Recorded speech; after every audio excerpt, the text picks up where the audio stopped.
ఎత్తి చూపుతున్నానని చెల్లెల్ని అన్న ఇంగితం లేదు. ఇదే పార్టీని 3200 కిలోమీటర్లు పాదయాత్ర చేసి నేను నా భుజాన మోసిన రోజులున్నాయి. సమైకి ఆంధ్ర కోసం తిరిగాను. అలాగే ఓదార్పు యాత్ర చేశాను. అలాగే బాయ్ బాయ్ బాబు అని ఒక క్యాంపెయిన్ నడిపాను. ఎక్కడ అవసరం ఉంటే అక్కడ నాకు ఈ పదవి కావాలి అని ఎప్పుడు నోరు తెరిచి అడగకుండానే వాళ్ళకి ఏ అవసరం ఉంటే అది చేశాను. ఆ పార్టీ మొక్కై ఉన్నప్పుడు నేను నీళ్లు పోసాను, నేను ఎరువు పెట్టాను, నా చేతులతో కాపాడాను. ఇప్పుడు అది చెట్టయింది. చెట్టయ్యాక నా అవసరమే లేదు అంటున్నారు కదా. మీ అహంకారమే చూపిస్తున్నాయి మీ మాటలు. ప్రజలు గమనిస్తున్నా. మళ్ళీ చెప్తున్నా, నేను ప్రజల కోసం వచ్చా. ఆంధ్ర రాష్ట్ర ప్రజల హక్కుల కోసం ఇక్కడ అడుగుపెట్టా. మీకు చేతనైతే ప్రత్యేక హోదా తెండి, మీకు చేతనైతే పోలవరం తెండి, మీకు చేతనైతే రాజధాని తెండి. ఇవేవి చేత కాలేదు గాని ఆడబిడ్డను పట్టుకొని నన్ను, నా కుటుంబాన్ని, నా వాళ్లను, నా మనుషుల్ని, ఆడపడుచులని చూడకుండా, సొంత చెల్లెళ్ళన్న ఇంగితం కూడా లేకుండా సోషల్ మీడియాలో మమ్మల్ని అవమానిస్తారా?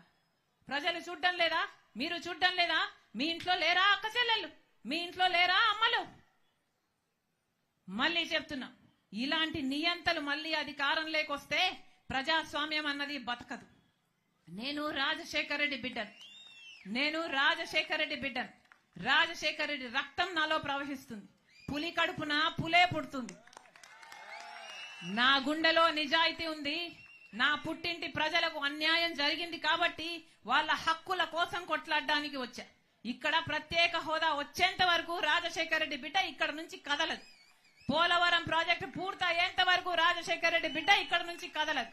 మనకు బ్రహ్మాండమైన రాజధాని వచ్చేంత వరకు రాజశేఖర రెడ్డి బిడ్డ ఇక్కడ నుంచి కదలదు. గాలేరు నగరి పూర్తయ్యేంత వరకు రాజశేఖర రెడ్డి బిడ్డ ఇక్కడ నుంచి కదలదు. ఆంధ్ర రాష్ట్ర ప్రజలకు చెందాల్సిన ప్రతి హక్కు కోసం రాజశేఖర రెడ్డి బిడ్డ మనసు పెట్టి పోరాటం చేస్తుందని మీకు మాటిస్తున్నాం. రాజశేఖర రెడ్డి గారు ప్రజల మనిషి. రాజశేఖర రెడ్డి గారు ప్రజల మధ్య బతికిన మనిషి.